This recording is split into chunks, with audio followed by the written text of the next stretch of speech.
Hello, folks. So, how do you buy fruits, right? Like, you have to look and buy them. For example, of course, if you're buying online, you just see a nice little photo or a nice big picture, and you just order how many pieces or how much quantity in kilograms or whatever or pounds, and they pick and get it for you, and ideally they'll pick good ones. But if you are going to a grocery shop, in person, in real life, instead of doing online shopping, and you get it, how do you find out if something is a good fruit? How do you find if something is a good vegetable and all, right? So how do you buy fruits and vegetables?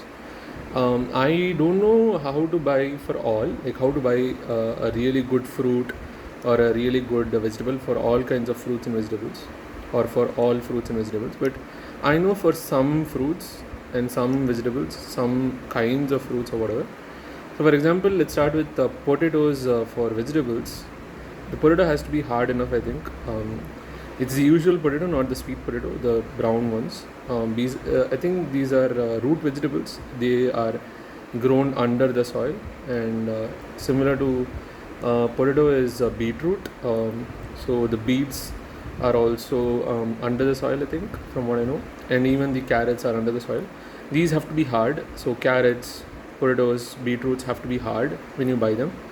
Um, Carrots, for example, if it starts becoming softer, it's basically getting spoiled. So, and then what else? I think in fruits, if you are looking at good fruits that have to be hard, I mean, if a fruit is hard, it's good. What are those kind of fruits? I think guava is one such fruit where if it's hard, it's good. If it's a bit soft, it's fine. But if it's when you press it and it's too soft, it's basically almost as good as getting spoiled completely, depending on how fast the spoiling process happens. So, for example, today I opened up a guava. I didn't cut it, but I started biting in it. I understood that it was very soft. I didn't realize it when I bought it. The outside was seemed mostly hard only, but I didn't press it enough. I should have pressed all the sides of the guava, but I didn't. It was actually covered with some what do you say, some packet of sorts, and I just held it, and it was like it seemed fine. But when I got it home and I opened up the packet and held it, I realized that it's almost as good as spoiled. But then so the outer was not spoiled actually. The core was all spoiled. It was a red guava, and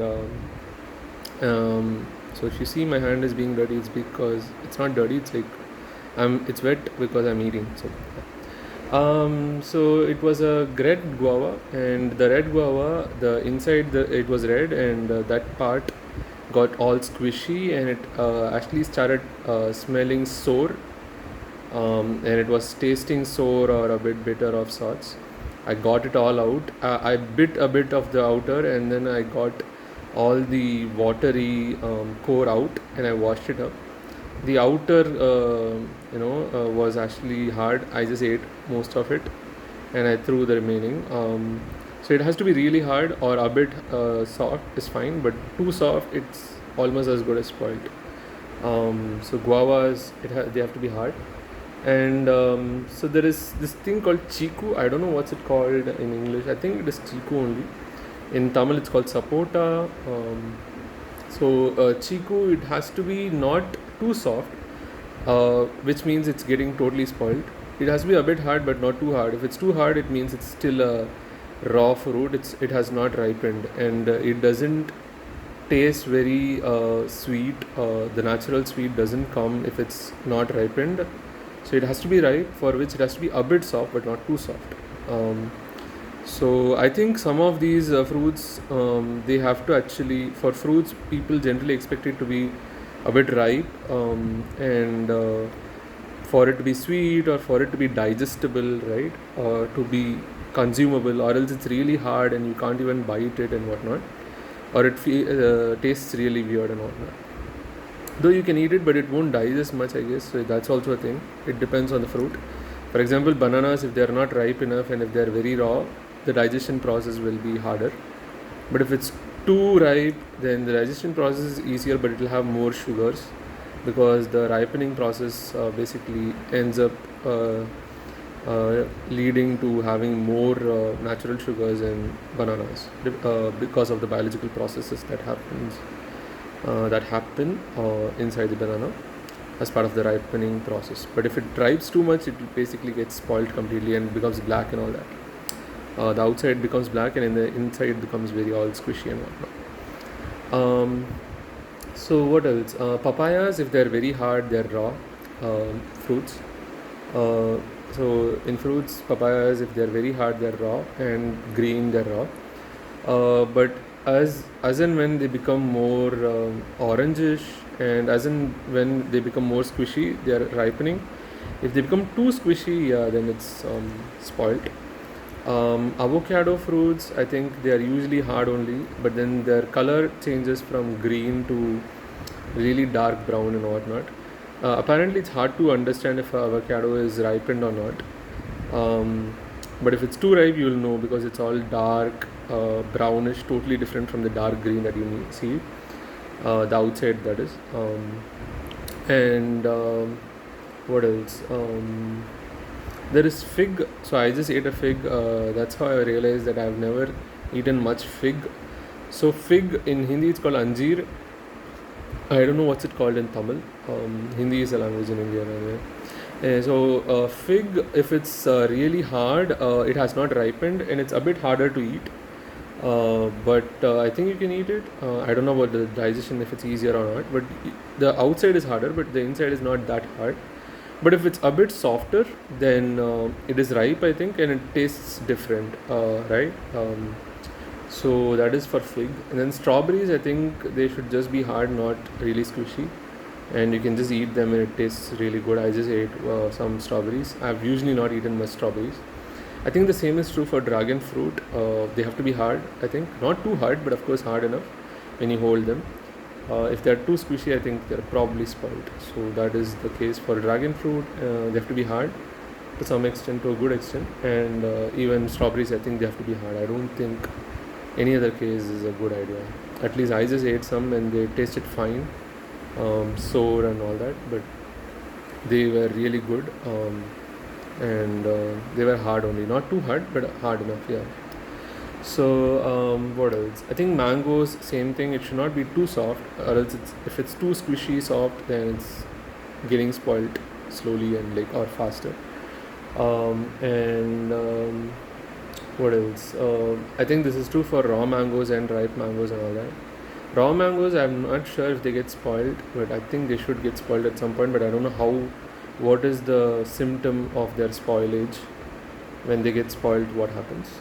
And then what else? Strawberries, mangoes, lemons. I think they have to be hard only. So if they're soft, I think they're getting spoiled. And so chiku, papaya, lemon, dragon fruit, carrot. I got a lot of fruits today, so I'm just trying to recall. I spoke about bananas. Oh yeah, pomegranates. They have to be hard. If they're getting squishy. Yeah, and usually it's better to buy a pomegranate that seems very hard and nice. And actually, I think as the pomegranate ages, as time passes, it loses its water content, I think, and you can actually see the shape becoming a bit different, and when it loses the water content, it becomes more thinner. The outer of it becomes more thinner, and it gets more. It's like how you wear a loose dress versus a very tight dress that is just sticking to your skin, right? To your body. So when pomegranate loses its water, it sticks to its internals, and you can actually see the the shape of the inside of the pomegranate, right? So it's better to buy a pomegranate that is good in water content, and but even if it loses some water content, it's fine. If you open it up, you'll notice that the inside seeds are still mostly fine and still have enough water content. But it's better to just have a good pomegranate that has enough water content and it's like all nice and fresh and all that, right? So what else? But yeah, it should not be squishy. As time passes, if it becomes squishy, it means it's spoiled. So pomegranates have to be hard enough. Guavas have to be hard enough and all that. So pomegranates, muskmelon, I am not sure. I think it has to be hard enough, but not too squishy and all. So I'm guessing, but I'm not sure. I've not bought enough muskmelon, and I don't know the color. Like usually, if it's green, I think usually it means. In many cases for fruits, if it's green, it's most probably unripe and not ripened. So you have to wait for the ripening process. What else? Lemons. I think I've covered it all. Oh yeah, I missed kiwi. So kiwi, if it's spoiling, then it becomes squishy. So you have to buy it hard. So yeah, and by the way, kiwi and carrots, when it starts spoiling, it actually lets out water out of its outer skin and all that. So you can actually notice that also. So it basically starts sweating, I think, or giving out some liquid from its outer skin and insides, internals, and you'll notice that you'll know that that okay, it's spoiled. So that's how you notice it, that it's getting spoiled. Apart from it being squishy, and it'll of course smell really different, weird, and all that, bad, and all that.